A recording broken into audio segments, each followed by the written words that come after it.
The story begins with us being introduced to the main character named Takil, and he says this time he will definitely save his family. But at that moment a man announces that the execution of Baron Solis Takil, the former ruler of Astoria, is about to begin, and that Captain Weiss of the Northern Griffin Squad will observe the execution. Takil reports that he feels pain in his body again, and asks who that bearded man is and what speech he is giving to the people in the square, and suddenly he notices that it is the central square and that the bearded man was talking about an execution, after which the main character realizes that he is the one being executed. He says that they can be understood. Each of them seems to want to throw a stone at him, and confirms this with the word, yes. In the upper right, a flood is reported, then a war, after which it is said that Takil's brother died on the battlefield. Then it is also explained that an epidemic took his parents from him and that he had no one left. There was only him.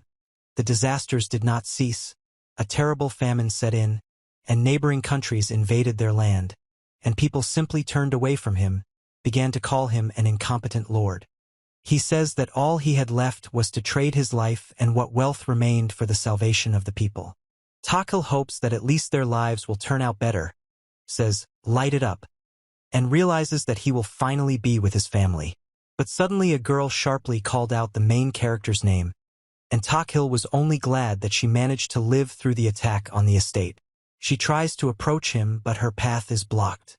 She cries, and Takil tells her not to come closer because it's dangerous, and also thanks the girl for always supporting them and fulfilling her duty as the family's maid. The girl says she knows the truth, and explains that she doesn't care what others say about them. She knows that Takil always thought of his people, and that Takil tried so hard for everyone that he himself ended up in bed, and even during the plague he worked and helped the sick without fear of infection, and when they faced another disaster, the main character always stood shoulder to shoulder. Takil calls the girls by name. Even in such a situation, they pray for him, and he says that even now he is happy that so many beautiful girls are worried about him. But then he notices that everyone is praying for him, although he didn't understand it before.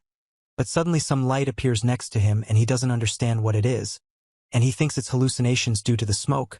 But then he realizes that it's not, and he thanks everyone who was in the square and apologizes for being bad. A message appears that he has fulfilled the condition for acquiring a skill. Now he will receive space and time magic, as well as territory assessment skills. Takil says it's too late. He says that at such a moment there is no point. He doesn't need these skills, and that rulers receive skills so they can bless their lands, and they influence how good rulers and lords are, but now it's too late and so his life ended. But then it turns out that this is the second reincarnation of Baron Solis and the year 493, the birth of a second son. The boy says that his body is not obeying him and something is wrong with his voice. Then he realizes that if this is his hand, it means he has become a child. Takil explains that he traveled through time using space and time magic. After reincarnation, all information was collected in a book called The History of Baron Solis. Now he finds himself again in the body of a newborn baron. Before his death, he was transferred to another body, and his previous vessel disappeared. He asks if he was reborn due to bloodline magic, but most likely it happened thanks to prayers. Takil says that thanks to this, he will again see everyone who was with his mom and dad. He cries, explaining that he does it only because he is a child, but now he will see their faces again. The main character's mother picks him up. Takil's mother says that when she was 16, her mother died during the plague, and that she was 35, and Takil realizes that his mother is now 19, and she asks if he is hungry and says it's time to eat. The boy realizes that he is about to be fed, and then screams no, because even though he looks like a child, inside he's already an old man, and his mother says he's not hungry, but Takil says that's not the problem. We see a castle. Takil says he couldn't overcome his infant instincts and was overcome with guilt. Then he says he called himself an old man, and he realizes that something is wrong here, reports that he was executed at 20 years old, and explains that he is far from an old man. But then he suddenly remembers his even older memories from the 21st century world where there is no magic, and asks what this is. And he seems to remember everything. He remembered his wife who was on her deathbed. He didn't understand why this happened, and he thought everything would finally get better. He says these are his memories before he became Takil. And then he's actually crying, because he wonders what happened to his wife, and that without him she has nothing left, She's alone there, and Takhil's mother tells him not to cry. She says Mom is near. She says that Takhil will ruin his beautiful face, and then Takhil's father appears. He tearfully calls for his dad, and his older brother Dalek cuddles Takhil, and his father tells him to stop. Dalek says he will also be there. The family is full of joy and happiness.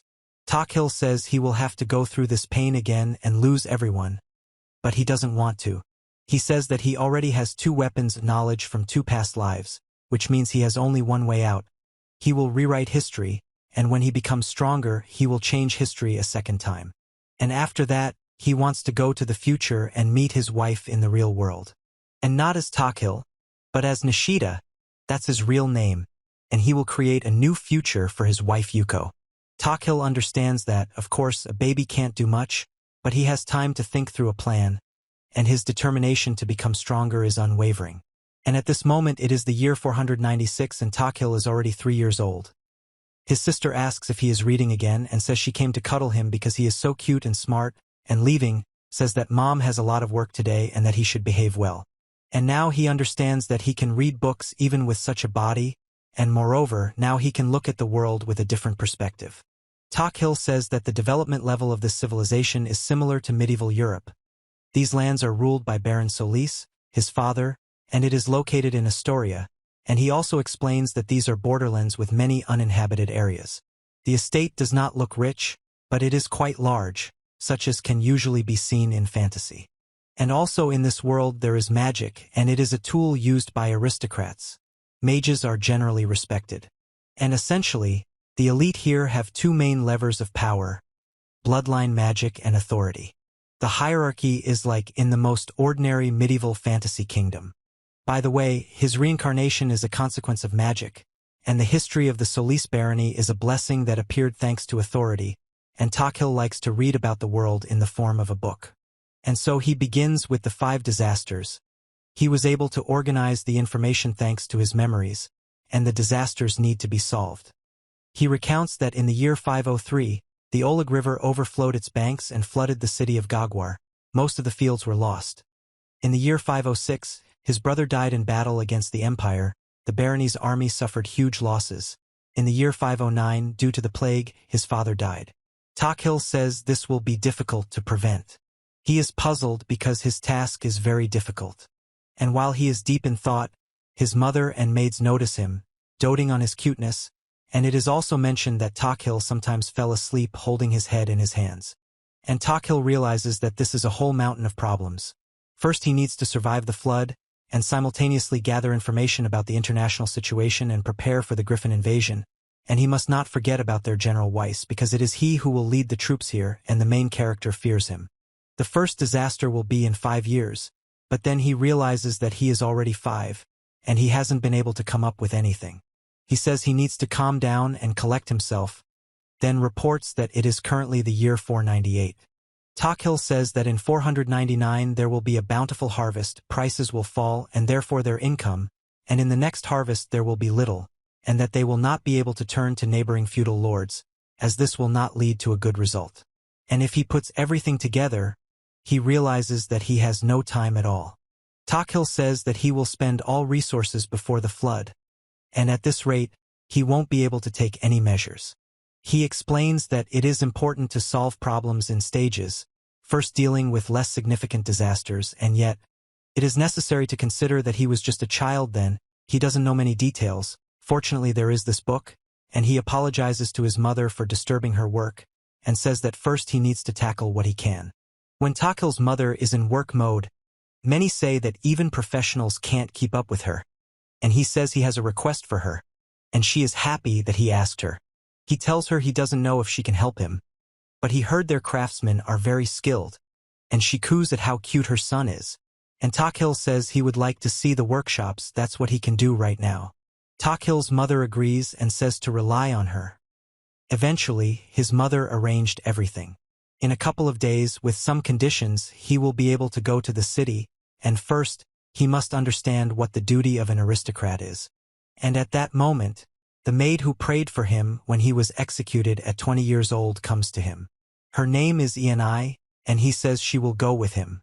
Takhil has already arrived in the city and says that there are many people in the city. Est is the largest city in their territory, located on the southern border of the Kingdom of Kyle. The city is surrounded by walls, there is a large square in the center, and their mansion is also in the city. Mines, agriculture, and trade are the cornerstones, and all roads lead to Est. There are so many people here, and this city has always been like this. He noticed incredibly delicious food that made his mouth water, and Ianai calls out to him. And Takhil asks her if she wants to try it too. And then he notices that people recognized him, and he understands that they will make a commotion now, but he just wanted some tasty food. Takhil apologizes and says he didn't mean to, and people behind, seeing that the Baron's son appreciated this food as delicious, rush to the stall, and they leave. He was upset that he couldn't eat well, and Ianai turns out to be the daughter of the head maid of the Solis household. Ianai was raised strictly from childhood. Her father also trained her, and he is the current captain of their army, and she also has a natural talent for swordsmanship. Any soldier, even the most experienced, is no match for her. Takhil says that she is only 15 years old, and she became a maid very recently. She is an excellent maid and a strong bodyguard, and he saw her last on the day of his execution. The fencing masters got along well, and they often trained in the courtyard, and after Takhil's brother's death, she began to serve his sister, and then the sister herself died of illness 3 years later. And at 30, she replaced her mother, who died of the plague, and took the post of senior maid, falling into a deep depression after losing 2 masters. All this time he was thinking about it, and she calls out to him and asks what's wrong, and he says nothing and they continue walking.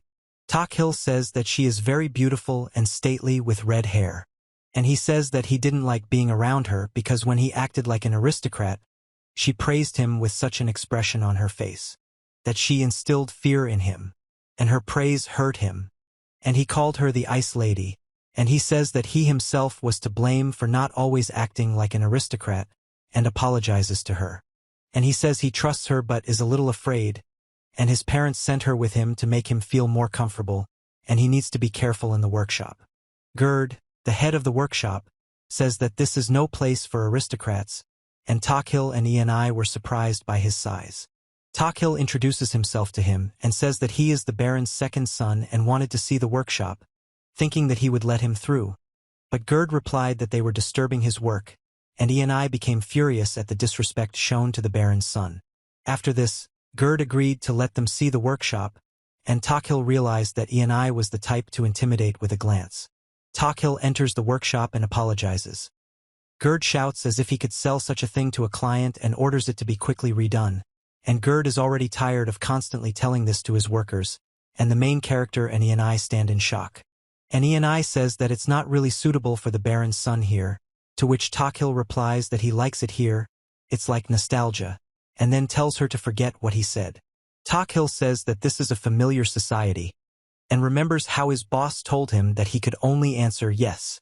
He says he didn't like it, of course, but the memories flooded back nonetheless. And Gerd doesn't understand why Takhil isn't scared by the atmosphere of the workshop, and what kind of aristocrat he is. The next day they came to Gerd again.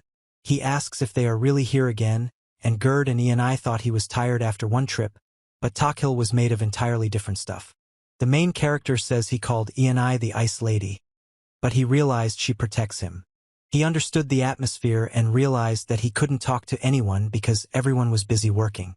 He asks a worker what kind of wood is the strongest, and the worker replies that he is a bit busy right now, to which Takhil said he would wait until he was free.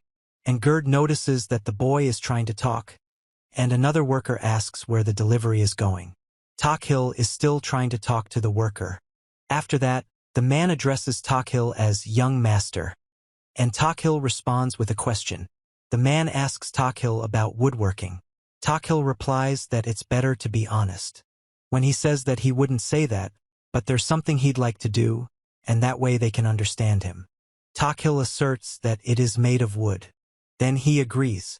The man declares that if he doesn't find a way, he will die. After that, he claims that he cannot afford to die. Following this, the man says, "That's how it is." Takhil listens. The woman is silent. She reports that she continued to visit the workshop from that day on. Meanwhile, Takhil addresses the boss, wishes him good luck, and assures him that he won't interfere. The boss thanks him and calls him young master. Takhil notes that thanks to the conversation, he had more opportunities to interact with the boss, and they got along well.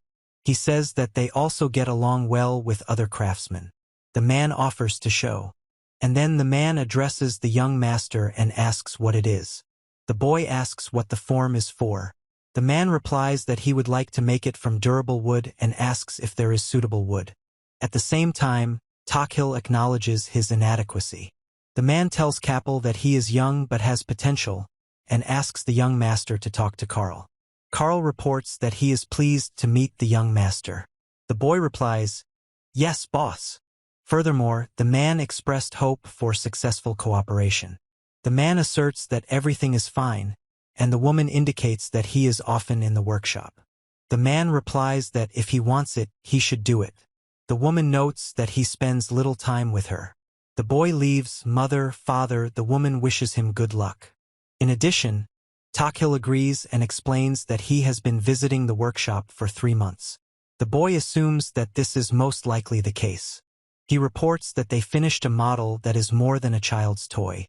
A couple of days later, he decided to show it and anxiously coughs. In the end, the boy reports the presence of someone else. Takhil thanks for the time given. The girl calls her mom, the man dad. He says he would like to see the project and that's why he came here. After that, Raymond is Takhil's mother's personal servant. He served her even before she became part of the family, and after coming to their home, he showed amazing skills. He said that when his parents were alive, he asked them to examine his proposals. They found flaws and it offended him. When the girl claims that the man is tall, young, handsome, and talented, he is popular among girls. The woman says that even the maids look at him. The man notes that he was not so popular before. Takhil admitted his guilt in the problem with the girls. Then the girl says she's a little scared, but he's the person she can trust, and that she's an adult inside. The boy promises to start addressing and she agrees. Following this, Takhil says that Raymond could become a key tool for rewriting history. He asserts that he must be on his side. Meanwhile, Takhil says that he always looked at him as if he was afraid of something, and his speech was uncertain and fragmented. He skillfully communicated with merchants and craftsmen who came to the estate and found allies. And then Takhil ordered the maid to become his personal maid and serve the elder son Dalek, and she was to report everything about the young master to him. He reports that he has drawn a blueprint for a new invention, and the man explains that it is not just a toy. At the same time, Takhil says that this will save their lands. The girl holds a bucket on her knees. She exclaims, "Whoa!" And the man asks what this behemoth is. The girl asks Takhil what it is. He explains that it is called a water wheel. The girl repeats the name. Furthermore, the man points to it. Takhil explains that the wheel will spin and dip into the water, collecting water. The weight of the wheel changes, so it spins. The woman confirms this with sounds. In addition, the woman reports that the wheel spins and lifts a stick until it falls back down. Takhil explains that the wheel displaces water, and due to its weight, it constantly spins, and the gears continue to move. The girl admires Takhil. The boy says that for parents, their children are always geniuses, and another boy notes that Krisha is just playing. In the end, he explains that with this, the water level in the river can be changed. The girl suggests sending water where it is needed. The man is silent. After that, Takhil explains that the mechanism can be used to replace manual labor, giving the example of flower production. The man asks where this could be useful. Takhil replies that it is obvious. The man and woman remark that this is an unusual children's toy. He asserts that production automation is closely linked to the economic situation in their territory, where all grain production is concentrated. In his opinion, any unforeseen circumstances could seriously affect the region's economy. When the man says he understands and asks where Takhil got such knowledge, Takhil replies that one of the countries used this device in a book and calls the man Master Takhil. He says he thought that using them themselves could help develop their territory. The man reports that he is like Then Takhil reports that he has known a terrible fate and is trying to avoid its repetition, and also explains that the device was not created out of childish curiosity. He carries something we don't know, and I see it in his eyes. Following this, Takhil addresses the young master. The young master is surprised. The man suggests implementing the idea, the boy agrees, the girl says they need to work. He thanks Raymond, who replies, "You're welcome." Meanwhile, the girl says that there is only one exit in the house, in the basement. The man explains that the basement door is locked, and he has the key. He offers to open the door if the girl helps. The girl agrees. The man reports that with Raymond's support, production began the next day. The workshop received an order for mass production of water wheels, and most will be ready in a couple of months. And then Mom and Raymond are busy preparing the territory for installation, and the man reports that his father does not want to miss the opportunity to earn money from flower production. Takhil says that the first arrow that will change the future has been shot, and step by step he will overcome all 5 disasters. Some time passed, a couple of months before a major harvest. He reports that with such food on the table he will never lose. He starts eating. At the same time, the man reports on the successful implementation of water wheels and the beginning of developing new farmland, as well as the progress of watermill construction. He says he has something else to do. It is recommended to purchase wheat during a bountiful harvest and low prices to prepare for a possible deterioration of the situation. It is also worth using the opportunity to buy at a low price and then sell at a profit to ensure financial security in the future. Moreover, the boy says that a strong reason is needed for this, therefore a new product must be created. Takhil says that food made from wheat stores for a long time. He explains that they will make noodles that can be stored for a long time and are easy to cook. In addition, he greets Miguel and wishes him a good day. Miguel says the head chef is here again. In the end, Takhil recounts that Miguel was his father's comrade in arms and managed to cook delicious dishes from a limited range of ingredients in combat conditions. After the war, Miguel accepted Takhil's father's invitation and became the head chef. The man says that he is close to Takhil's father and addresses him without any Mr. He asks what business he came for today, and the latter replies that he would like to prepare food from flour, water, and salt that keeps well. The man remarks that this is something strange again. After that, Takhil talks about the possibility of using it on battlefields. The man is silent. Miguel claims that he is a professional in cooking and in food used on battlefields, and with his help it can all work out. When Takhil says that to change the future, he needs the help of comrades and professionals. He admits that he cannot cope alone and does not know how to do it. He announced that a trial and error phase is beginning, and they will experiment with different recipes. He assures that nothing will be thrown away, and all failed attempts will be eaten by him. The man at the table says.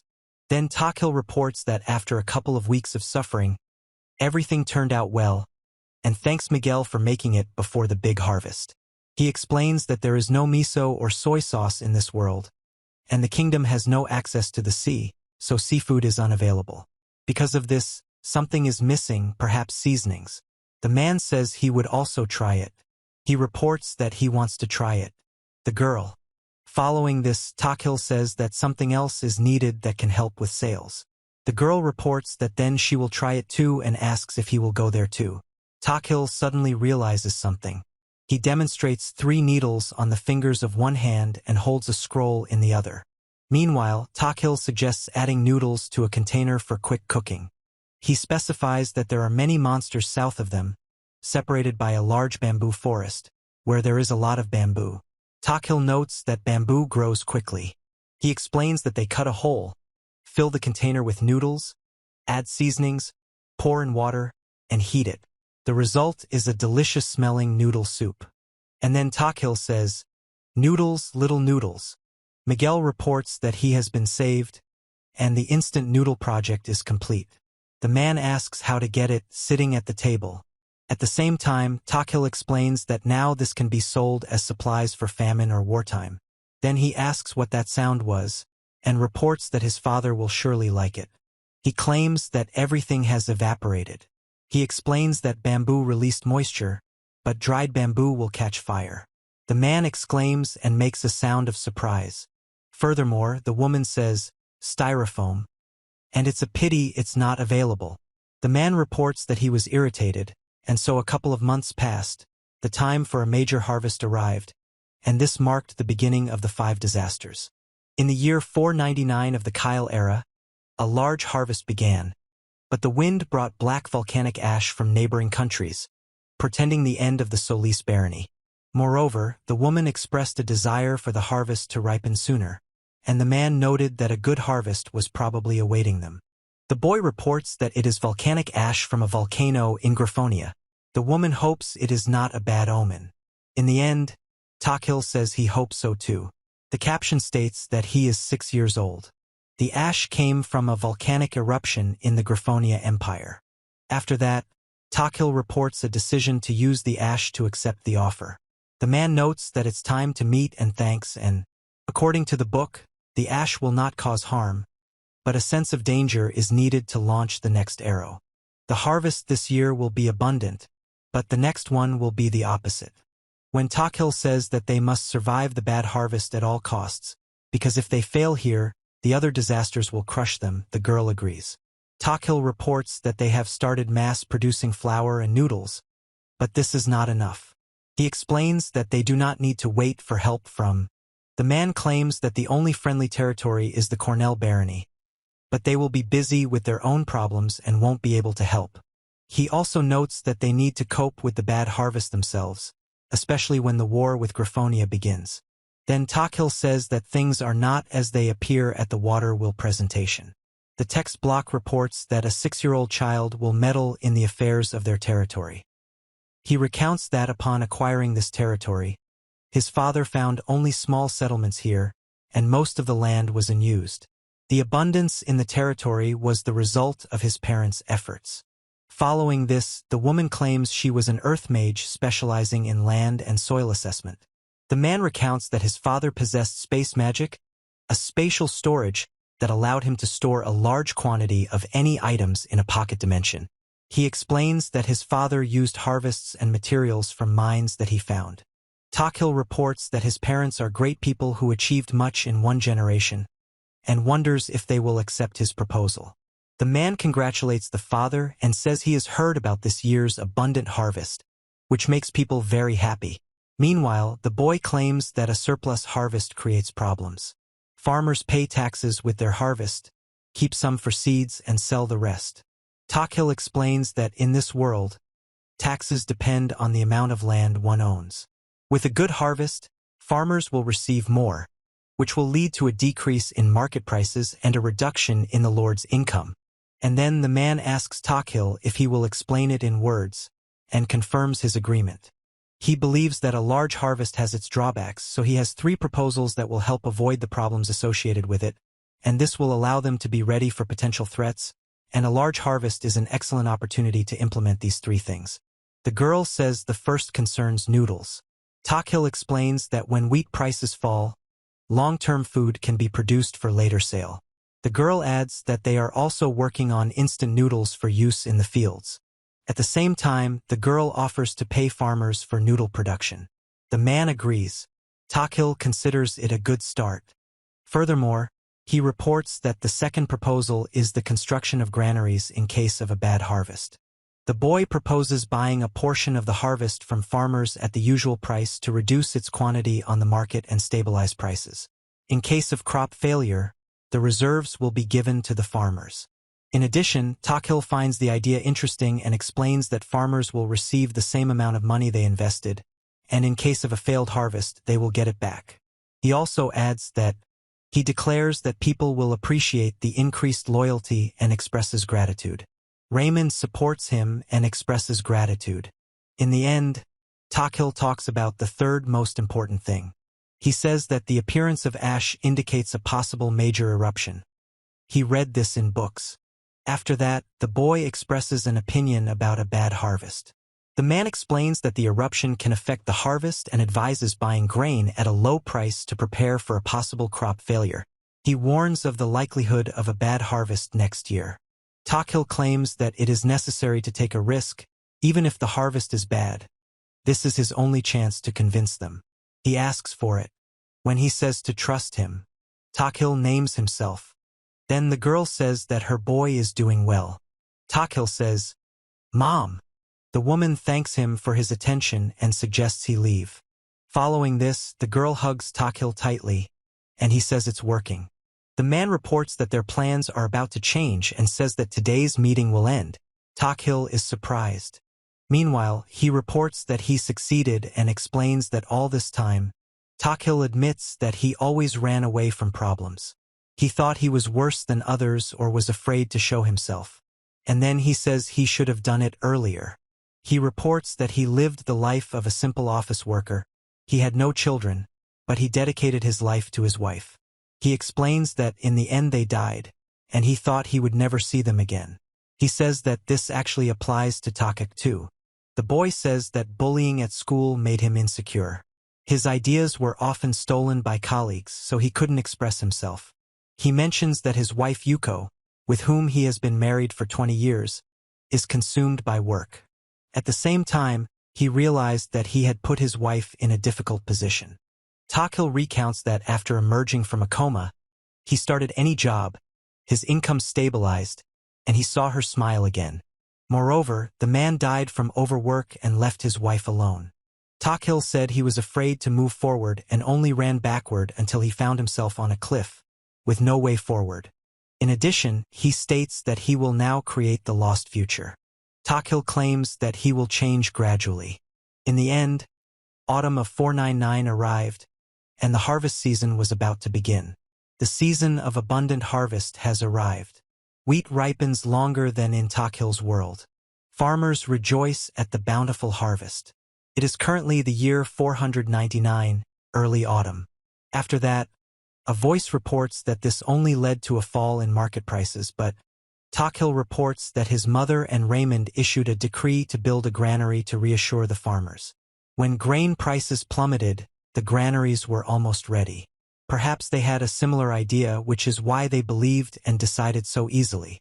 When he reports that farmers' grain was bought at the old market price, he explains that water wheels helped in noodle production, and farmers with low incomes were paid for mass production.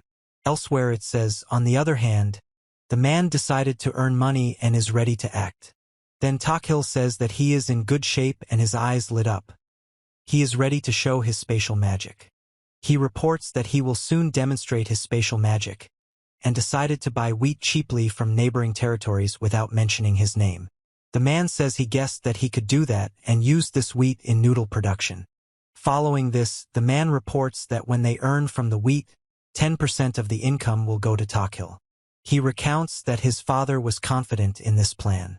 Takil confirms that this is true, and the man promises to repay the debt if it works out.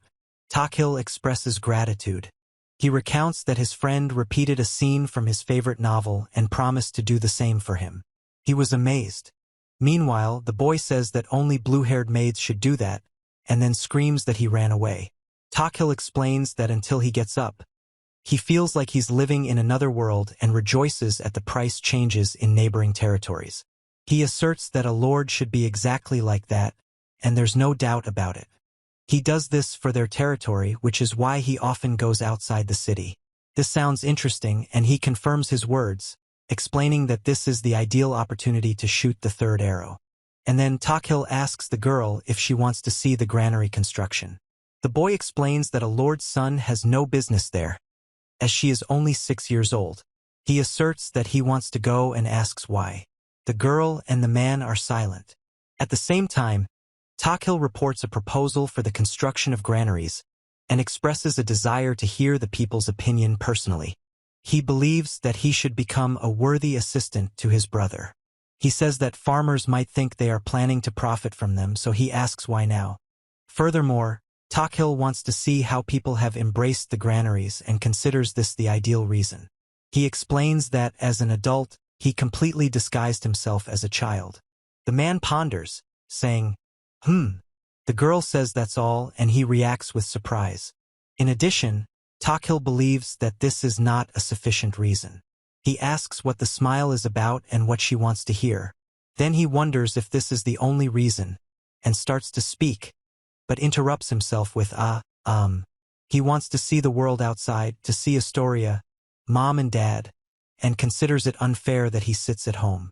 In the end, Takhil admits that he is over 70 years old and is ashamed that everything got out of control.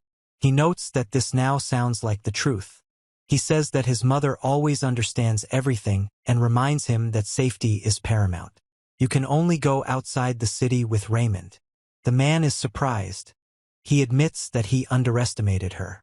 After that, the boy remarks that Chris shouldn't act like that, and the girl replies that it's his own fault for always going only with Dalek. The boy does not understand the desire to imitate his brother.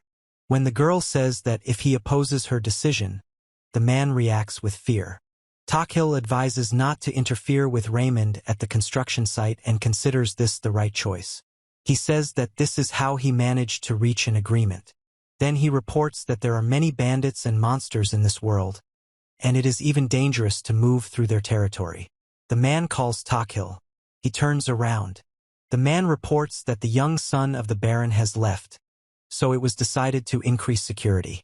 Takhil apologizes for the extra burden. Following this, it was allowed to visit 3 villages and 1 city near Est, maintaining readiness to leave the city. The boy informs his parents that he left and that his journey went smoothly under Raymond's guidance. Meanwhile, Takhil says that one cannot build so close to the water, and the man agrees and says they will fix it. Takhil recounts that they even stopped in a village by the river, where he got a little carried away, and he was afraid that Raymond would tell his parents. He reports that and Raymond will keep their secret. He asks Raymond to help with the 3rd arrow. He explains that this is his final plan to overcome the disaster, and tells Dad and Mom that he saw him wink at him. And then Takhil reports on a magnificent turnip in the year 499, late autumn. The man confesses his incomprehension, to which his interlocutor replies that he is also confused. At the same time, Takhil asks Chris when he managed to become a farmer, and reports that he will soon be called the Baron Farmer. Chris agrees. Takhil explains that he took up turnips as a measure against the lack of food grown for livestock in their world. The boy reports that he asked Raymond about its cultivation methods, and the woman explains that the best way is to grow turnips in the fields.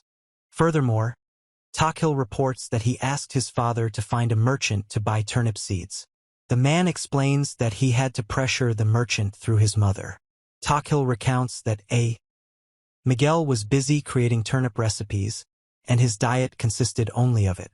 He recounts that it is planned to send seeds to 10 different locations in case of a bad harvest, and explains that he has gathered all the information together.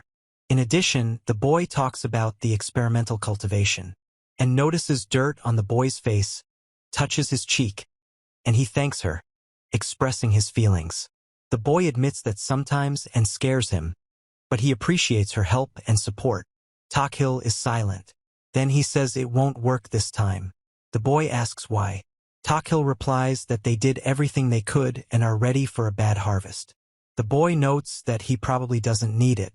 In the end, the year 500 of the Kyle era arrived, marking a fall. The volcano god of Graphonia was enraged.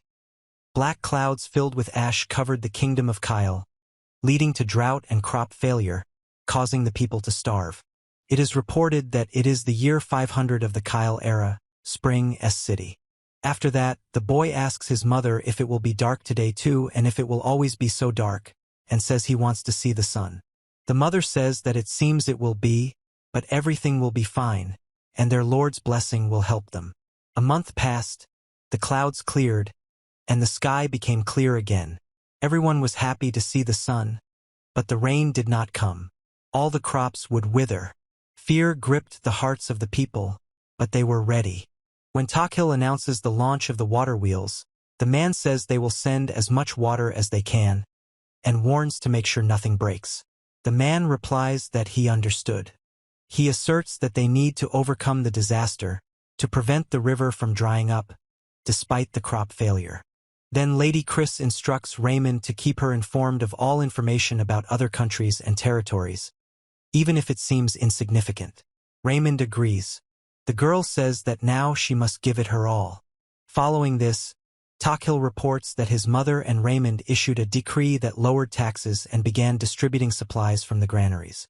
The mother's orders were carried out throughout the territory. Water reached the right places. Takhil says that everything is going according to plan. The man confirms that everything is correct.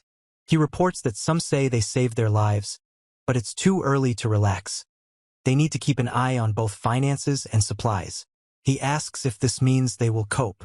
Meanwhile, Takhil reports that the man says things went well, but he needed someone to say it. Takhil adds that they won. The man reports that turnips are growing excellently throughout the region. All the people are grateful that they will be able to survive the winter. He explains that they dealt with poor harvests, poverty, and hunger, earning money from reselling and helping neighboring territories to avoid conflict. And then Takhil reports that there are 2 more obstacles to get rid of. After the meeting, he went to his room, and in about a year he will have to deal with border conflicts. The table indicates that due to the rich harvest, incomes are falling, problems in neighboring territories due to a volcanic eruption, and tension is growing in neighboring regions. He reports that upon learning of the victory, fatigue overwhelmed him, and he could not relax for a long time, so he could die from overwork again.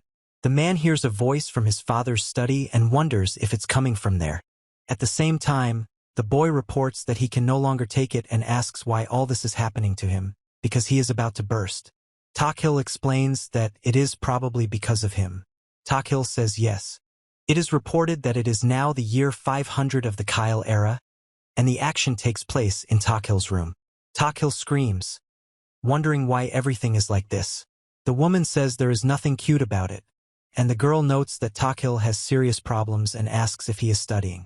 Furthermore, Takhil reports concern about relations with the Viscounty of Goman and neighbors due to grain problems. He clarifies that the situation has now improved, and they helped their neighbors when they needed food. He reports that they refused help and explains that they took advantage of the difficult situation to make money, which no aristocrat would allow himself to do. In addition, Takhil reports that the neighbor on the other side, Viscount Harimia, is also hostile and considers it unworthy of an aristocrat to feed cattle. He explains that the Viscount believes that they should not have interfered with nature and changed the course of the water, but he does not explain why. He reports that in the year 506 of the Kyle era, the young sword Saint of Light will be trapped by a cunning enemy plan. He sighs heavily, resting his head on the table. In the end, Takhil reports that the first one the Solis family lost saved many lives of his soldiers, but he himself will not return, and there are only 5 years left.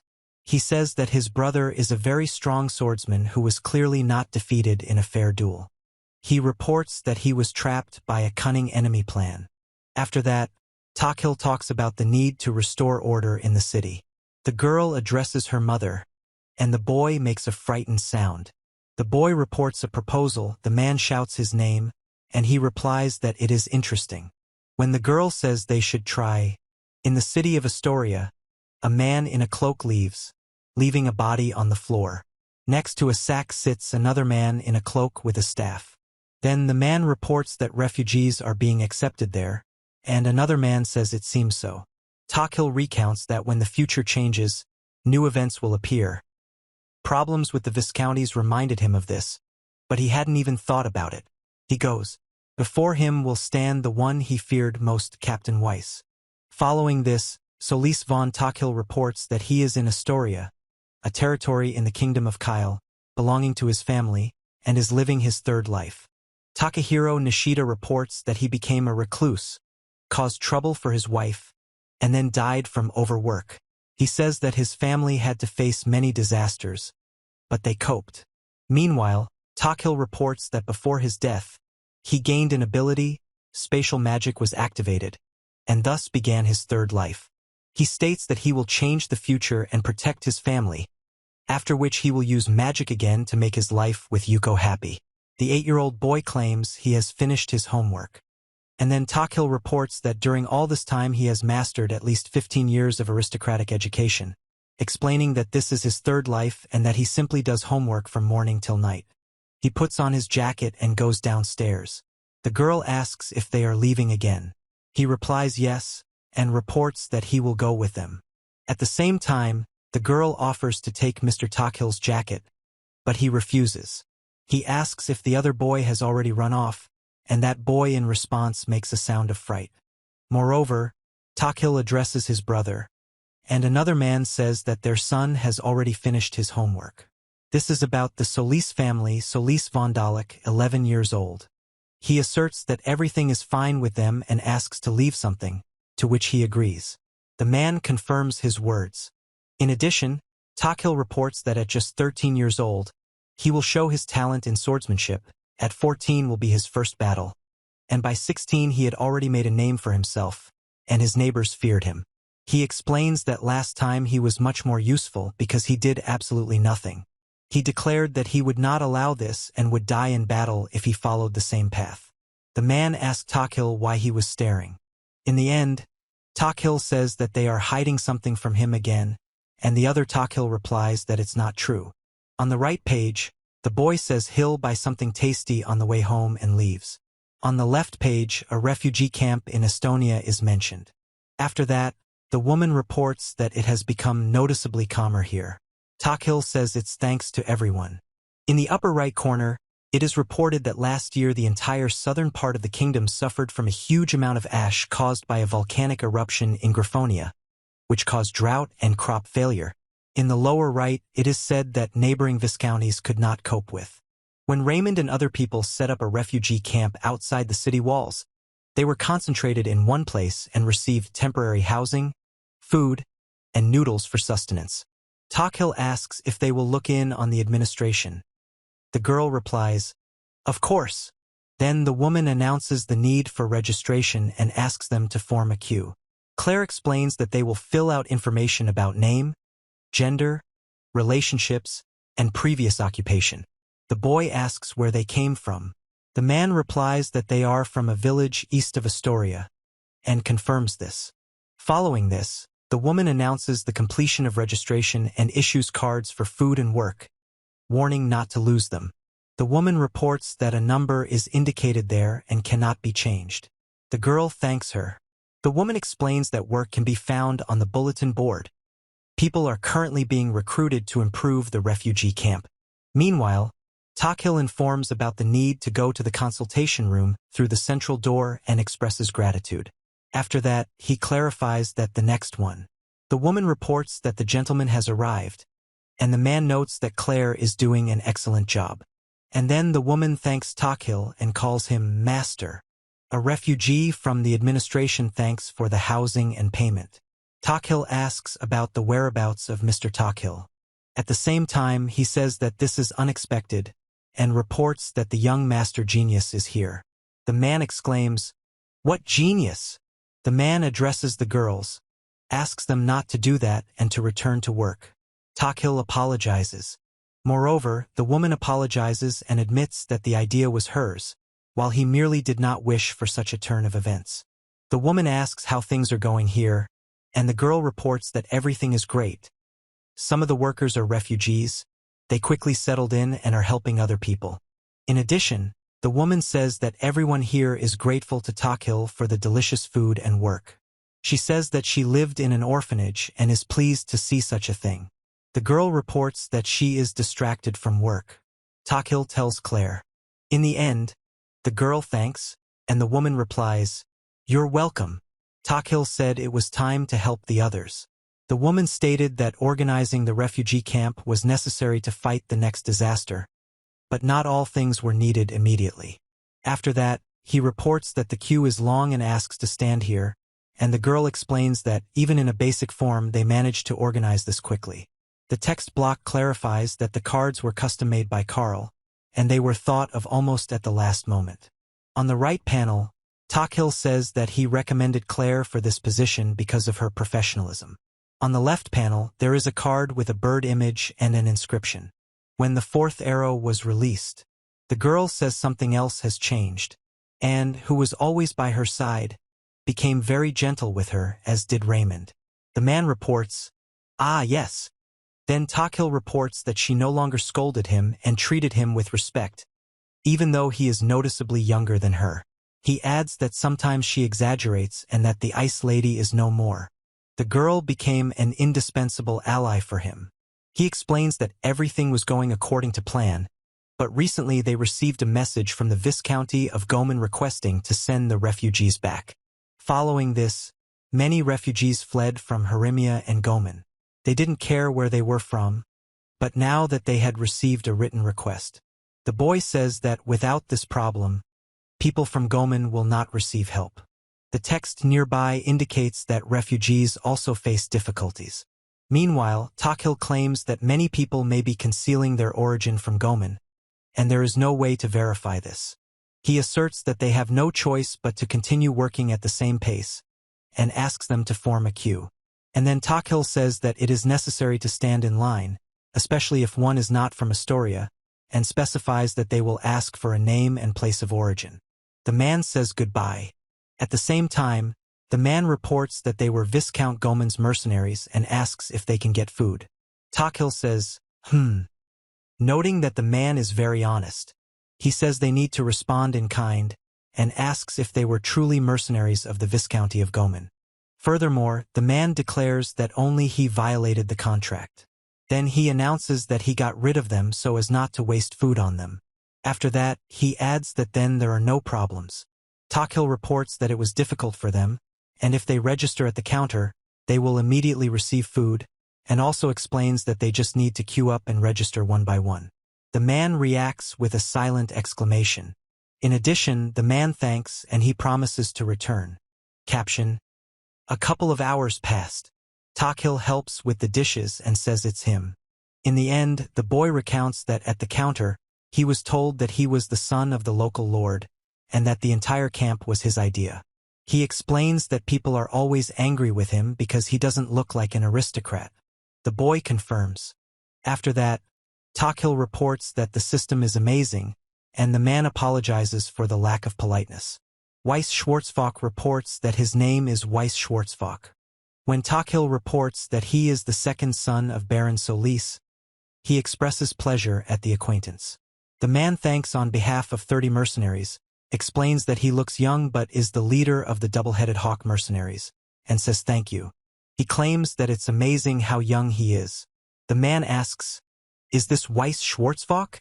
He explains that they received no help from their masters and were not even fed. The man asks where he heard the name Weiss Schwarzfock. Then the man reports that they entered the interlocutor's territory to pass through it and find a new employer in Griffonia. Takil reports that the new employer is in Griffonia. Following this, the boy notices that the other boy spilled nut shells and screams in surprise. Takil reported that the double-headed eagle of the Griffonian Empire is General Weiss, commander of the Northern Army, and in 12 years he will conquer Astoria. Meanwhile, he says that the interlocutors are tired, and the man replies that he is not and thanks for the help, while reminding him that the interlocutor executed him. Takil reports that the memories of the bearded man have already begun to fade, and asks if he had a beard at the time of the execution or not, explaining that from the execution he only remembers the bearded old man Zamoni.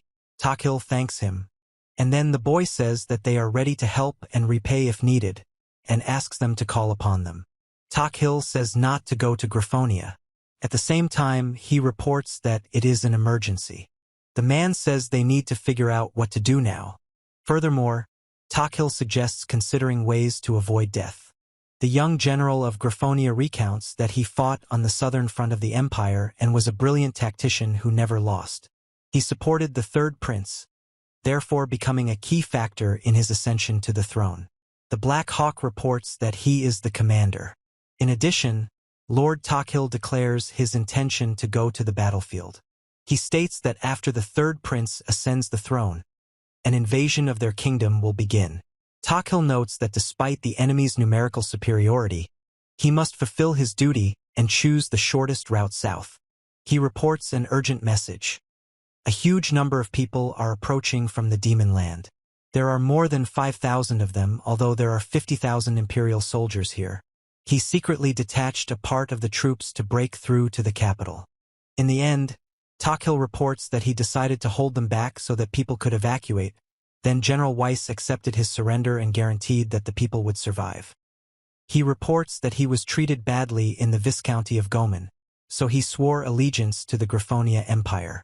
If he goes to the Empire again, he will become a great threat.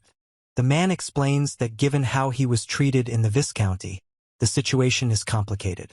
After that, Takhil reports that everyone was exhausted and suffering from hunger, and considering that they still need to get to the empire somehow, he doubts that they will all arrive alive. He explains that he will lose his comrades, and it becomes clear why he hated the country.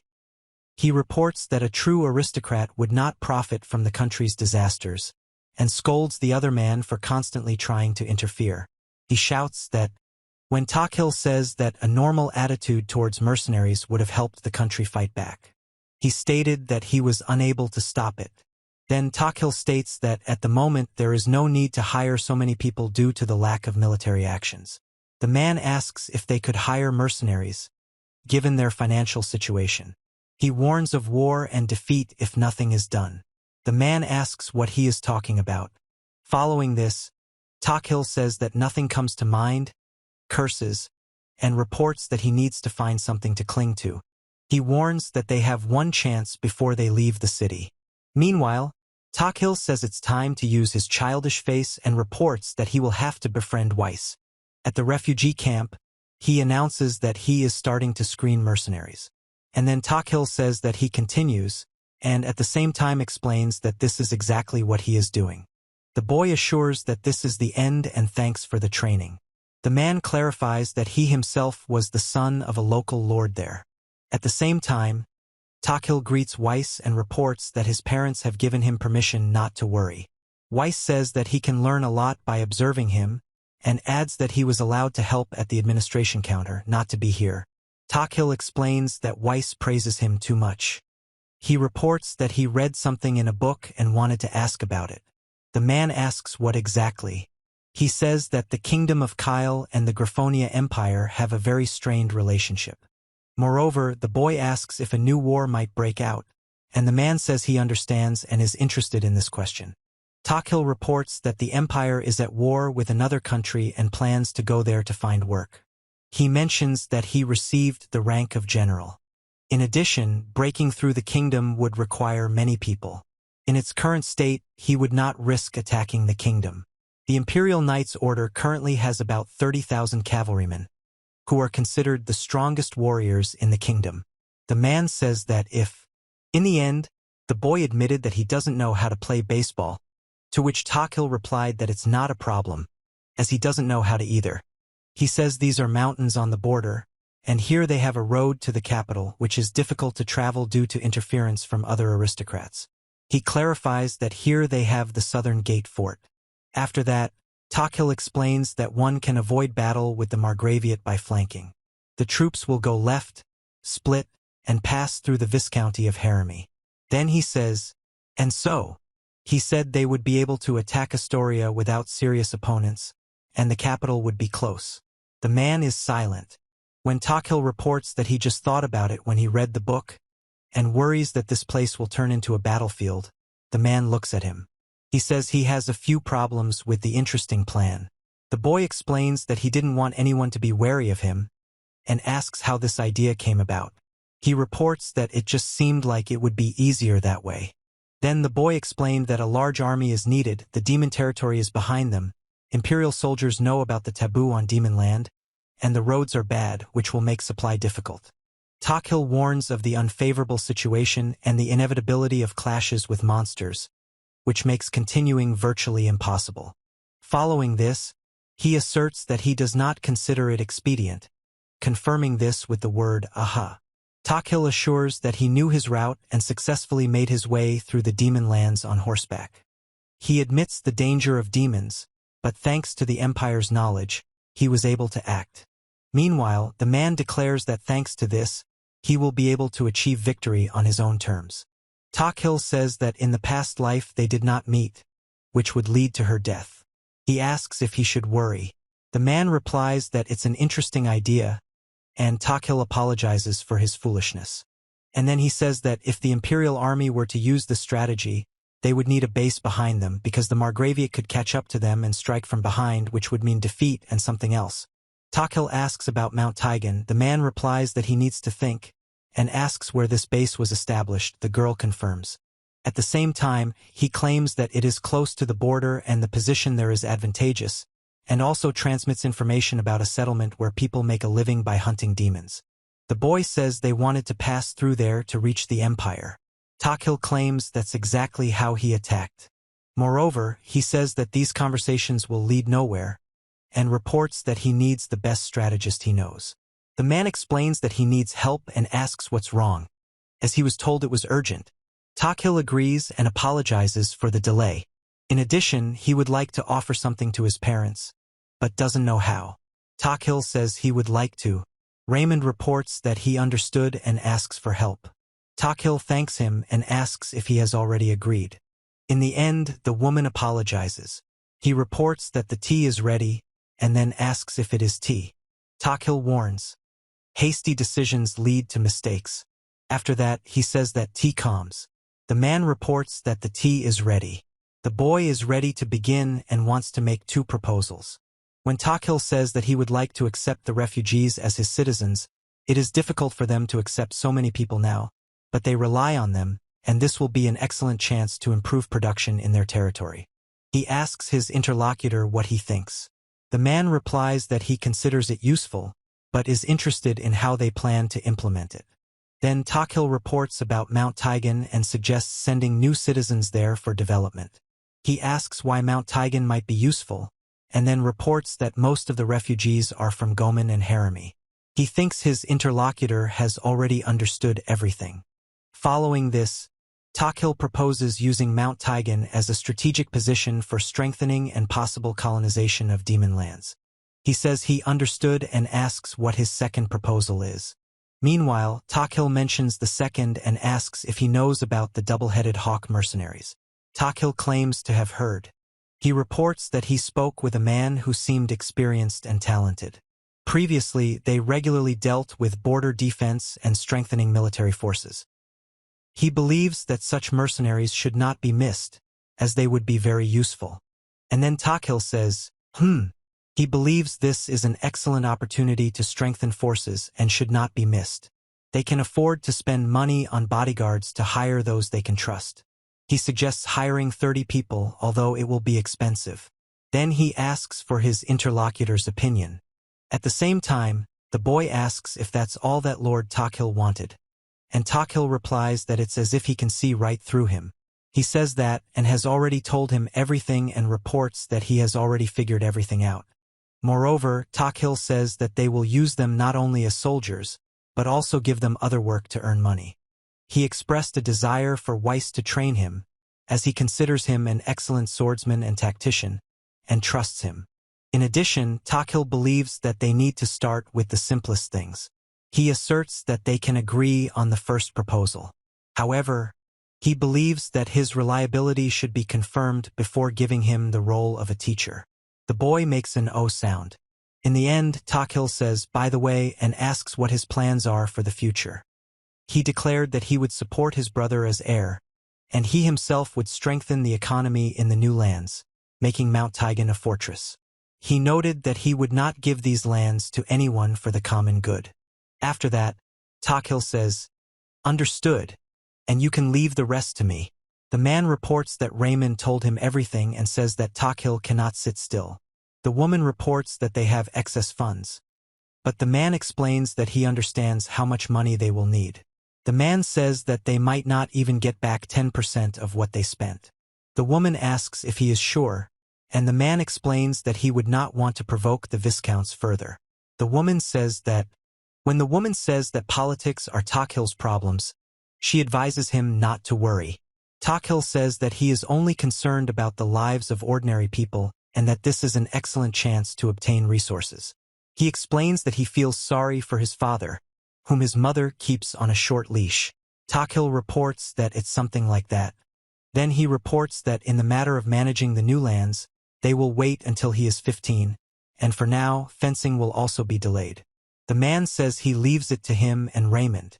The boy replies, okay, and says, as you wish. Takhil says that's a bummer, and immediately adds, oh yes.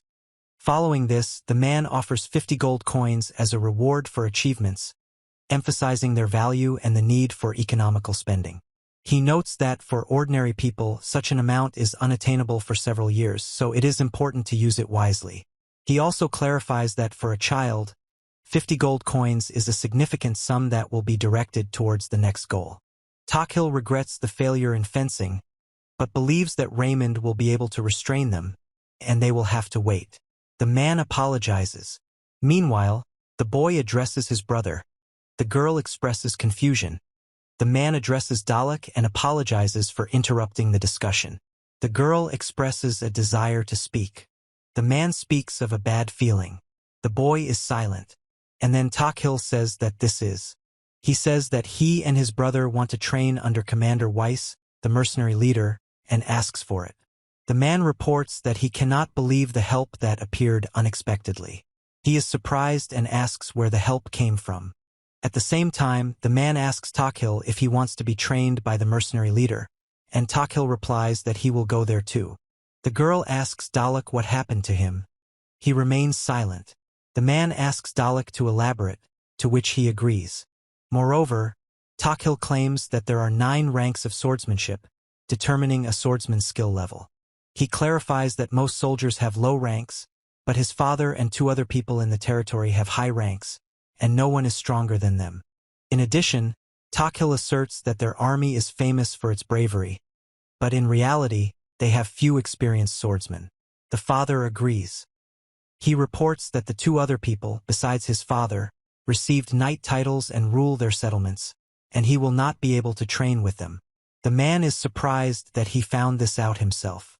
In the end, Takil reports that his brother is already engaged in fencing and has reached the 3rd rank from the bottom, despite having started recently. His skills have approached those of an adult. He asserts that in his previous life, he achieved the rank of Sword Saint by age 16 and was recognized in the kingdom. His brother possessed rare magic, different from the usual. After that, Takil says that it's far away and asks if he decided to take up fencing 3 years later. He stated that he would turn to Raymond if the instructor wasn't satisfactory, and confirmed this with the word good. When the boy reports that they know another instructor, their father, Takil reports that Weiss has the rank of Sword Demon. The man explains that he is 1 rank higher than the girl's father. Takil says that's great. The man shouts that the rank is higher. The girl is surprised. Then the woman speaks. The boy and girl silently look at the man standing behind them. Takil reports that he will give an answer later and asks them to wait. The man confirms understanding. Takil thanks him. The meeting concludes. The father decides to learn more about Weiss and his mercenaries. Following this, Weiss was appointed fencing instructor. He expressed joy and admitted that he was lucky to have his brother's support. Weiss wondered about the possibility of improving his brother's strength and speed. Takil denies it, explaining that he was pensive that day. The man asks his brother to forgive him for the worry. Meanwhile, at the mercenary training ground, the end of training is announced. Solis von Dalek thanks and sighs heavily. Takil thanks him. The man and the boy stand nearby. The man with a hand on his hip, the boy smiling with a bead of sweat on his face. And then Solis von he, 8 years old, shouts. The man says that 3 months have passed, and he is training in fencing with his brother under Weiss. The man explains that he is slacking off, and he asks where he gets so much strength. Takil reports that they train 3 times a week, once at the practice field and twice in the estate courtyard. He explains that Weiss is a strict teacher and a true demon, but his brother adapted very easily and quickly picked up his skills. Takil says he can't believe his brother learned so quickly. At the same time, he explains that this is because the other one wanted Weiss to be the teacher. Takil reports that everything is going according to plan, except for fencing. Furthermore, he says that they need to go towards something bigger. He explains that the path lies through Taigan to Est. Takil reports that the mercenaries will participate in the development and are preparing for the expedition. In 6 months, a group of builders will be sent, and full colonization will begin next year. Takil thanks Raymond for his help and trust. In addition, he reports that he is first busy with work commanding in Est and monster hunting, and also training them. As for Weiss, he commands field assignments. Weiss's mercenaries have entered into a 2-year contract with them, which they plan to renew annually. Takil asks his interlocutor about rest and suggests sparring, to which he refuses. In the end, he says that otherwise he will just stand still and laughs at the boy. The boy asks for at least a little time and not to break. Takil says it's good that they put their trust in Weiss, and now he can breathe easy. After that, one can prepare for the remaining disasters. The man reports that an order from the workshop has arrived for Mr. Takil. The boy asks the girl to bring him something. She agrees. The boy reports that he received the blueprint from Carl and that this will be another arrow shot. He explains that the Solis barony army will suffer heavy losses, which will greatly affect its military power. When Takil reports that it is a projectile weapon, the man claims that this weapon is capable of piercing a knight's strong armor, attacking from a long distance, and being used without complex training. He says he had such a thought. Then the man reports that Carl helped him create a bow, first by improving bow production. First, they made a composite bow, then added metal to improve the range. The man says that such a bow cannot be handled without immense strength. Most soldiers will not be able to use it. The boy says that Geld succeeded. Following this, Takil reports that they used parts from a compound bow, namely the pulleys that draw the string. He recounts that they added a handle for improved accuracy, making the crossbow resemble a compound bow. Meanwhile, Takil reports that he has been going to the workshop for 3 years. He recounted that he worked on the prototype while the workshop was busy with water wheels, but he couldn't figure out where to attach the parts. And then Takil reports that he wants to protect his family. He invested in his father's gold coins to improve the blueprint. This helped find better materials. Without it, he would have given up. At the same time, Takil reports that the prototype is ready straight from the workshop. The boy says that it's a crossbow he made himself. Moreover, Takil claims that the weapon does not require complex training, and recounts that they have already made one crossbow. He asserts that crossbows existed in this world, but they differed from the familiar ones.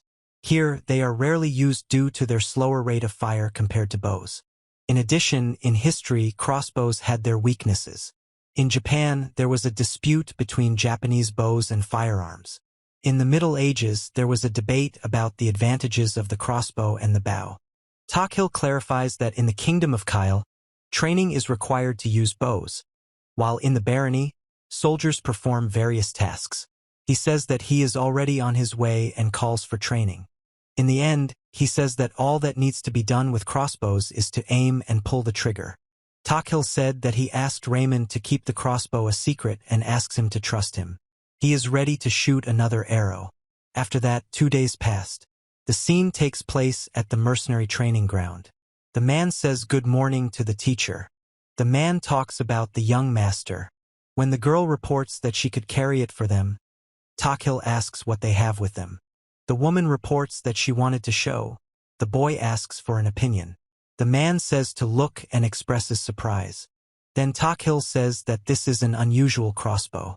Another boy explains that it is a new model with special parts that the craftsmen have improved. Weiss immediately realized it was a crossbow. It's hardly used in the kingdom. Given his expression, he also perfectly understands the weaknesses of crossbows. He asks if they want to try it out and would like to hear his interlocutor's opinion. Following this, Takil picks up the crossbow, examines the target, and draws the string. He prepares to shoot. The boy warns that if he fails, the girl will have to kill him. The girl replies that she won't do that. The boy explains that if he dies, the girl will also die. Meanwhile, the boy grips the hilt of his sword with a smile, after which blades clash, accompanied by sparks and clanging sounds. The man intently watches the point of impact. Takil says that he will either win and return home or die. The man claims the opposite and runs away. And then the boy reports that if there are still such crossbows, they are very much needed, and says that he would like to equip all the mercenaries with these crossbows. The boy tells his father that he wanted to tell him after getting the interlocutor's opinion, and explains that this is the only finished prototype. The man apologizes for his emotional reaction. At the same time, the boy admires the powerful crossbow, claiming that it can penetrate any armor, including that of the Griffonian cavalry, and asks to convey to his father the desire to acquire such a weapon. Takil asks for permission to shoot, but the boy refuses, considering it unfair. The man kept shooting until the woman stopped him. He said there were few bullets left, and the boy just nodded. Furthermore, the next day at the estate, Takhil thanks his parents for their time. He apologized for the sudden meeting and asked to look at something. In addition, Takhil says that it's a long shot, and now it's his turn. He reports that he is in the courtyard of Baron Solis's estate and asks for his brother Dalek. In the end, Takhil says, "Show them." The man shoots an arrow. The girl and another man watch. The man shouts. After that, Takhil reports that he hit the center. The man asks what happened. The man asks Takhil if he took it from books again. Takhil explains that all the parts were taken from different mechanisms. Today they tested the device and he asked for Weiss's opinion, who said that one such crossbow would easily penetrate iron armor. When Takhil says that he should have been informed about this immediately, he calls his interlocutor a fool. The man notices that he is angry. He explains that the main weakness of crossbows is that they don't fire as often as bows. The boy says that even a soldier who has never used a crossbow can handle this one, and considers it an excellent option. He is silent, and another boy reports that he is right. Then the man announces the start of measures against the coming war. Takhil announces a proposal. He reports that the new weapon he developed will allow them to equip an entire army. He explains that the biggest threat to them is the Empire's iron cavalry. Following this, the man reports that they are absolutely powerless against their onslaught. Takhil explains that archers will not be able to pierce armor, but a crossbow easily pierces a metal sheet. If each of the approximately 400 soldiers is armed with such a crossbow, they will be able to fight. He stated that he would keep the secret of creating the new weapon and try to ensure its confidentiality. The man thoughtfully muttered, Meanwhile, Takhil announces the launch of mass production of crossbows and their distribution among the population. He is confident that even if only 10% of the population can use it, it will be a successful step. He agrees that training 800 archers is a difficult task. And then Takhil reports that they will first build a shooting range and use ordinary crossbows there. He reports that the shooting range will not only train soldiers but also allow ordinary people to shoot. Small prizes and other things will also be prepared so that people can have fun and at the same time lay the foundation for a future militia. The man explains that Takhil has a rather interesting proposal. People will train to shoot in exchange for. At the same time, the man declares that ordinary people will be able to become part of the army. Takhil notes that he tried it for the first time yesterday and liked it. It's fun, and he thinks this whole plan can work. He agrees with his brother. People should hit the target and receive prizes for success. He won. At this moment, he is here. Furthermore, and says that as Lord Takhil's bodyguard, she cannot lose, and Dalek reports that he will win this year. They explain that they will then hold monthly tournaments where people will compete and fight each other, and the third stage will be a major tournament for those. Takhil says they will develop an open system for all ideas for organizing the tournament. The man asks what the father thinks. In addition, he reports that over time the tournament will become a special event in their territory, and explains that they use entertainment to turn the people of their territory into a force to be reckoned with. The man says that, in his opinion, the idea is good. Takhil notes that the merchant's blood was stirred. The man says that this could become a feature of their region and bring profit. The girl adds that they will be able to earn money. In the end, he notes that the rate of fire of a crossbow is lower than that of a bow, but this depends on the method of use. He also admits that he has not yet answered the question. Takhil explains that they can compensate for the rate of fire, given the large number of archers, and thus easily repel the Empire's iron cavalry. In history, Oda Nobunaga used such tactics. He recounts that they will rotate ranks, allowing for continuous fire. After that, he confirms. Takhil claims that their bolts can pierce any armor, and even an experienced swordsman cannot handle it. When he says to imagine how amazing their army will be, the man, girl, and boy listen to him. Takhil says he didn't tell Weiss about this. Then he and another boy smile and laugh together. Takhil says that the gentleman lost here. The man admits it. The girl is silent and suggests pretending everything is normal. Following this, Raymond is told to undertake the mass production of crossbows and not let anyone know about it. Raymond reports that a shooting range will also be built, where ordinary crossbows will be used, and agrees to carry out the order. Takil reports that he will prepare a list for the shooting range's operation. The man says that he leaves employee hiring to Takil. The boy explains that he leaves weapon research and tactics to Dalek and asks him to be careful to prevent leaks. Dalek replies that he will be careful. Meanwhile, the man announces that all expenses will be covered by the region's funds. Takil reports that it worked, brother, and the other Takil says yes. And then he reports that he has a proposal as Weiss wanted the same crossbow. The man says, puzzled. Takil proposed to reduce the payment in exchange for crossbows, maintaining their secrecy, testing them on monsters, and providing feedback for improvements. At the same time, he proposes using crossbows and obtaining future instructors for training. This is a good idea. Takil said he doesn't understand the boy, and he has to adapt. The boy asked when Takil learned to use people like that. Takil answered, moreover, it is important for the inhabitants of the land to be able to defend themselves, as there may not be enough soldiers to guard all borders. If necessary, people must be ready to fight the Iron Cavalry. Takil asserts that if the people become a serious force, this need not be feared, and thus more soldiers can be mobilized in case of war. Takil believes that this is not bad for a first try. In addition, he reports that it turned out quite well. The girl says that she succeeded and asks Raymond to take a look. The boy explains that first one needs to aim higher. Raymond reports that it's his turn. Takil is confident that people will appreciate his plan. He is glad that everything is going according to plan. In the end, the Solis archers take their first step towards glory. It was decided to name the new type of crossbow the Estair crossbow. After that, an inscription reports that the city is a workshop. The man asks to drag new materials, apologizing. Takil greets him, held thanks for the visit and notes that there are more people here, calling Takil young master. The man reports that the young master is here, and calls on the men to stand up and greet him. He says, yes, yes. When Takil tells Geld that he doesn't need to do that, he's a little uncomfortable. Geld laughs and says he doesn't understand what he's talking about. The man asks what brings them to him, to which Takil replies that he wanted to see the production of Estair crossbows. The man reports a desire to discuss a new product. Then Takil says no when there's time. The man calls Carl to come over and says it's important. Takil asks, explaining that the man's work is more important, and the man replies that it was Takil's idea.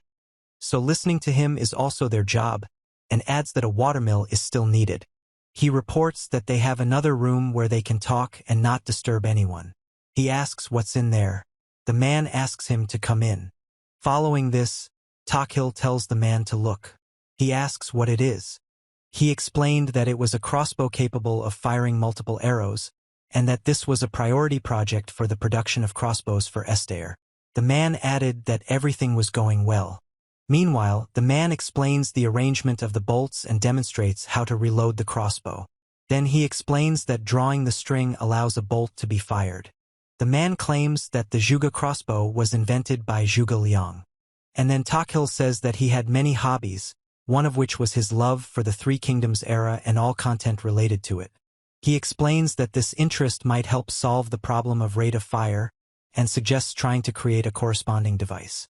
Takil reports that he might be able to hold the crossbow in. He put it off for later, citing the importance of working with crossbows, and asked to keep silent. At the same time, the man offers to rely on them. Takil is silent. He recounts that he and his brother decided to look at the production of Estair crossbows. Some details were replaced with metal, so they placed an order with the blacksmiths. Takil reports that now they will be able to cope with the coming war and protect their borders. He reports that mass production was successful, many crossbows were given to mercenaries, and Weiss met with his father personally to discuss the terms. Furthermore, Takil reports that the mercenaries have perfectly learned how to use Estair crossbows and have been giving lessons to soldiers. The man declares that they will win the war with their neighbors, but lose 40% of their soldiers. Elsewhere, it is asserted that this time, everything will be completely different. In addition, Takil reports that the Estair crossbows were created against the Empire's iron cavalry, but now they have enough archers for battle. He claims that Weiss must lead the fight and become a victorious general. Takil predicts that, in the future, the entire country will not be able to resist and will lose. He reports that he needs to do something else, but it also seems to him that Gomen is not on their side. The man says that every day he is restless and there is no point. He asks what is wrong, brother, and asks if it is light magic. The man explains that it is one. In the end, the boy asks to be allowed to complain a little and Takil agrees. The boy asks his brother if it's true, and adds that if it weren't true, he wouldn't be complaining now.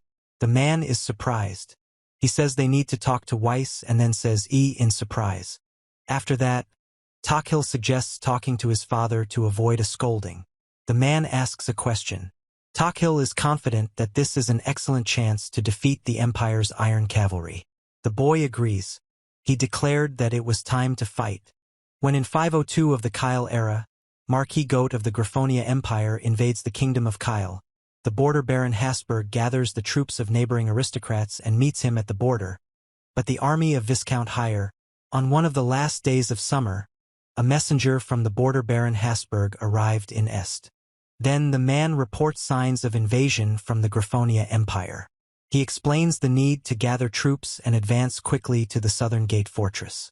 Takil points out the necessity of defeating the enemy on the plain near the very border. They headed to the southern gate plain. He reports that the forces were quite decent, though they did not reach the 600 assigned to the Viscount, and this was twice as many as usually allocated to the barons. Following this, Takil reports that he and his family watched the army leave Est. During a training break, he thinks that his father has already reached the battlefield. He recounts that he wanted to go with the army, but his request was immediately rejected. Meanwhile, the boy claims that war is no place for a child, and the girl notes that battle is not as simple as he thinks. Takil asserts that he realizes the full gravity of the coming war and wanted to be there. According to him, Baron Solis's army loses 40% of its strength in this battle, and this thought never leaves him. And then Weiss is a genius of war and an invincible general. His tactics and elite fighters are capable of turning the tide of even an unfavorable battle. They discussed all the risks and techniques against heavy cavalry. 2 years ago, grain prices soared. Moreover, individual archer units were abolished in the Baron's army. Now every warrior, including cavalry, is armed with an Estel crossbow. Even a militiaman can handle a crossbow, and the advantages of shooting will be retained. It speaks of piercing. At the same time, in many lands suffering from hunger, horses were slaughtered for meat or sold for grain. The father took advantage of this and bought a mass of war horses, which became a manifestation of the true talent of the Baron merchant. Takil reports that he managed to come up with plausible reasons so as not to arouse suspicion. He reports that thanks to the double-headed eagle, the cavalry detachment received horses as payment for the contract and completely transformed into cavalry, and in the permanent army itself, many mounted warriors appeared. He explains that the cavalry detachment, which previously barely numbered 100. Furthermore, Takil reports that they did everything they could, but he is a child, and all that remains is to wait for news. This is a painful waiting. Takil thinks about the fourth disaster and wishes that they could survive it. He orders them to stand firm. In addition, Takil reports that this is the borderland, the southern gate plain. Takil speaks to my lord Darren. The text explains that this is the army of the kingdom of Kyle, the right flank, the combined forces of Barons Solis and Cornell. He reports that work on strengthening the camp has been completed with the help of an earth mage borrowed from Baron Cornell. Trenches and traps are ready. The man says, "Well done." In the end, Takil claims that this is an adventure of the first prince's supporters, who have not yet achieved serious victories, and the prince himself is not participating. Only Marquis Gout has entered the field. The man reports that the current invasion is related to the succession crisis in the empire, and confirms this. The boy asks the commander about the troop disposition. The commander says that the enemy numbers about 7,000 men, which is roughly equal to their own strength.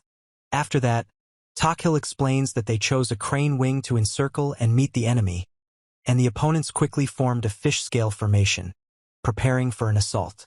The man reports that the main idea is correct but too dangerous, and asks what exactly is meant. The man warns that the enemy might unexpectedly attack Baron Hasberg's central command. When Takil reports that the commanders have taken advantageous positions on the hills, due to this the troops are stretched out, and the wings are spread too wide, so the huge wings will not be able to act in concert. The man warns of possible enemy tactics: an attack on the left or right flank, possible division, and encirclement of central forces. Then the boy reports that in that case the army will be doomed. The man is silent. The man notes that the ring is too wide, lacks depth, and is easily penetrated. He points out the lack of communication between units, which will lead to the inaction of allies and a fatal miscalculation given equal forces. Following this, the man expresses concern about the right flank. He notes that the troops of Viscounts Gomen and Hyarimi are in a state of distrust and enmity towards each other. Takil warns that the enemy will attack the right flank, leaving our forces, Solis and Cornell, isolated. He notes that a clash between them is inevitable. Meanwhile, he warns that if the Viscounts do not yield under pressure and resolve old disagreements, they will fall into a trap. The man warns of a real danger. The boy confirms that the enemy is aware of this. And then Takil reports that the main force of the enemy is Gaut's iron cavalry. They are completely confident in their power, and if they accept their frontal attack, they will not stand a chance. The man claims that using their overconfidence is a chance. The boy agrees. That's right. At the same time, Takil reports that they have Baron Cornell, a master of fortifications, and his soldiers have already built reliable positions. 400 of his men are armed with Estel crossbows, and now they have 200 cavalry, which they didn't have before. Takil begins to speak further. He reports that they have something else, a secret tactic. Furthermore, Takil reports that even the allies do not know about it, but with its help, they will be able to show a worthy fight. He explains that on the left flank stands the brave Viscount Kyrias, and if he supports the attack and closes the wing, they will encircle the enemy from the other side. The boy says that they will be able to turn the tide of battle. In addition, the boy smiles and says with a chuckle. The man with a serious expression asks. The man explains that he did not make a mistake by appointing the boy as his advisor, and reports that he heard that the Baron's son spoke for him. Takil insisted heatedly. In the end, he admits that he thought the same thing from the very beginning. The man says that for him it is a great honor. Takil reports that the enemy is starting to move. After that, he reports that the battle, which would later be called the Battle of the Southern Gate Carnage, has begun. He orders the army to go to battle, after which the start of the war is announced. Marquis Goat reports that the Kingdom of Kyle has lined up in battle formation, as expected. Griffonia Army Headquarters. When the man notices that the enemies have taken the hill, another man explains that enemies only care about defense, so they aim for the hills. The man smirks. Takil reports that the central and right armies are distracting, and the left wing is wresting the right flank from the enemy. Then the boy orders the Iron Cavalry to remain in reserve and says that when the time comes, they must break into the battle and crush the enemy's right flank. The man shouts to attack. Viscount Hyarimi's troops fight on the battlefield. Viscount Gorman's troops advance. Following this, Takil orders the Baron's units to prepare for a long-range volley, explaining that sniper positions are distributed according to predetermined numbers and they need to wait for a signal. The man relays the order to the troops. Another man confirms. Meanwhile, Takil explains that the right flank is assembled, the center and left wing are on the verge of defeat. The main forces are ready to strike the right flank and defeat the enemy piecemeal. They plan to break the lines. He reports that more than 2,000 troops are heading to the right flank. The gap with the troops of Viscounts Hyarimi and Gorman is colossal. He explains that in battle, numbers are key, and the Viscount's troops are demoralized. The man says it's a matter of time, and then the soldier reports that they can't take it anymore, and asks where the order to retreat is, explaining that there are too many of them and the difference is huge. Takil says, "Damn." Griffonia Army Headquarters reports that one of the flanks has already crumbled. At the same time, the strategist reports that the enemy's numbers are less than half. The man notes that the others are still defiantly holding on, but the man orders to surround and compress the stubborn ones in a semicircle to crush them. Takil reports that these are Viscount Gorman's troops. The man calls Hierimi incompetent. Moreover, he reports that they are about to be surrounded by 2,000, and says that they won't last any longer. The man explains that this is how things are. Takil orders a retreat, maintaining the front line, and says that there is. In addition, the troops of Barons Solis and Cornell, as well as the troops of Viscount Hierimi, are collapsing, and the troops of Viscount Gorman have also begun to retreat. The man is silent. The boy asks if it's time, and the man confirms. Takil orders the signal to begin. In the end, the image shows a part of a book with its spine highlighted. The girl asks Takil what he is going to do next. Takil replies that he is not going to give up and intends to continue fighting. After that, he reports that the hour has come. The man explains that at this very moment, what was supposed to begin was about to begin.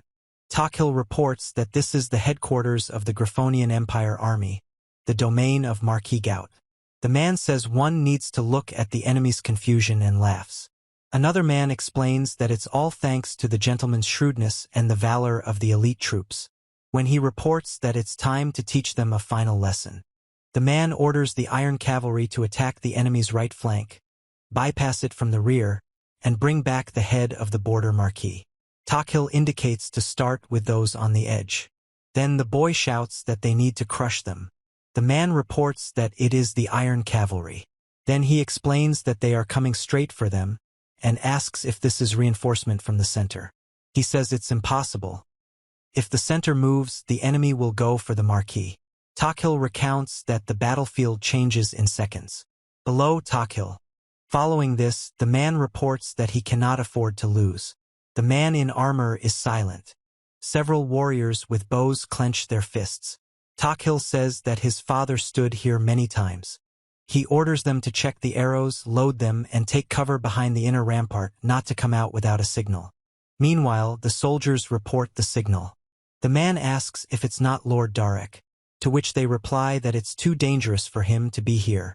The boy says, "Hit the vanguard on my signal," and then the man reports that everyone is watching, and the boy explains that his heart is pounding so loudly, but there is a strange silence around. Takil is confident. If they don't falter, they will win. At the same time, the man speaks. Takil reports that he understood. Moreover, he reports that he made the same decision. Takil indicates the need to attack the right second sector now. He confirms his understanding and confidence in this.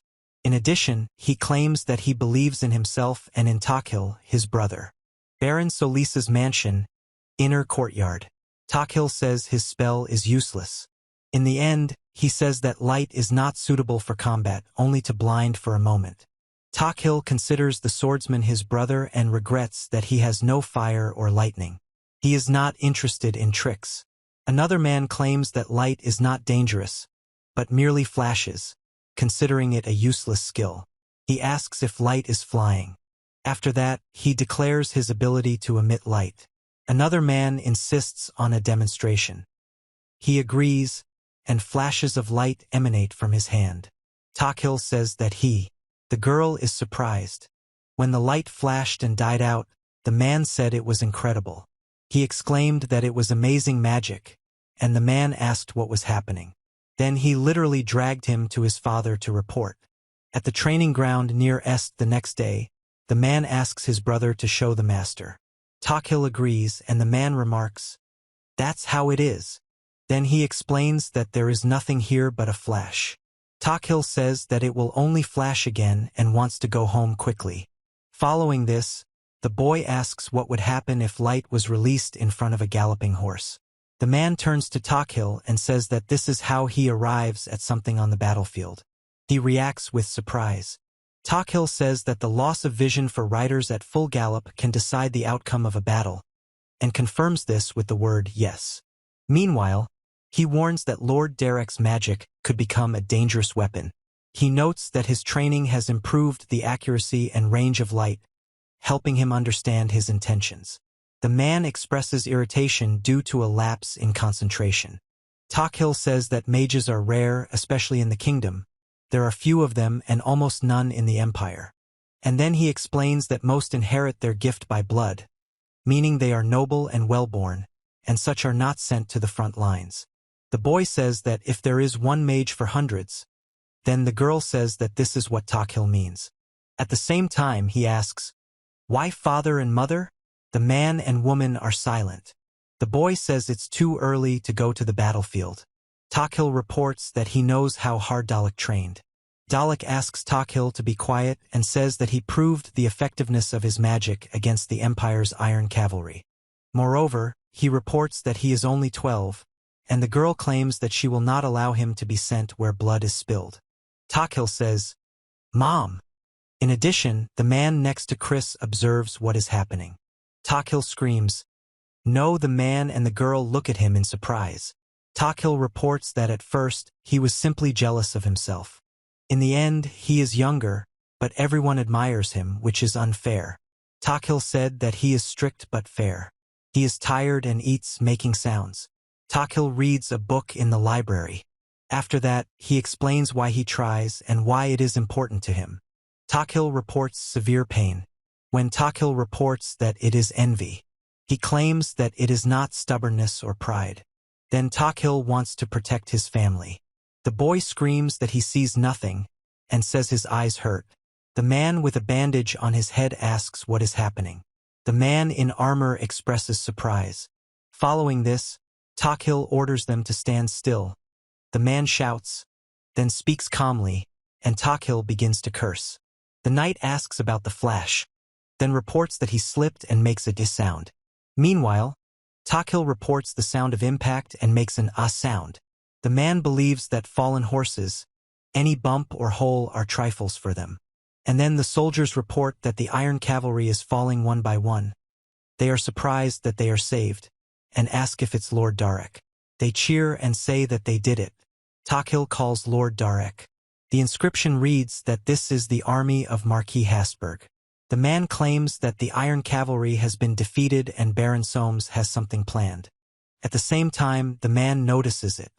The man reports on the army of Viscount Hieremi and Marquis Gout. He specifies that 1/3 of the iron cavalry has been incapacitated. Furthermore, Takhil considers this madness. He says that it is magnificent, Lord Darek. He reports that he did it, addressing Darek. Darek calls Takhil's name. In addition, Takhil reports that he cannot afford to relax. He praised his interlocutor. In the end, Takhil reports that they will go on by themselves, explains that there is a third enemy left, and they are moving to the second phase, warning that all ranged fighters will have to prepare for a volley. Darek Solis, the eldest son of Baron Solis, who will be named the Holy Sword, the Swordsman of Light. After that, the first battle became a great victory, illuminated by light, and a shameful defeat for the Imperial Army, which felt pain for the first time even before the battle began. Takhil says that he did everything he could. The man calls Takhil.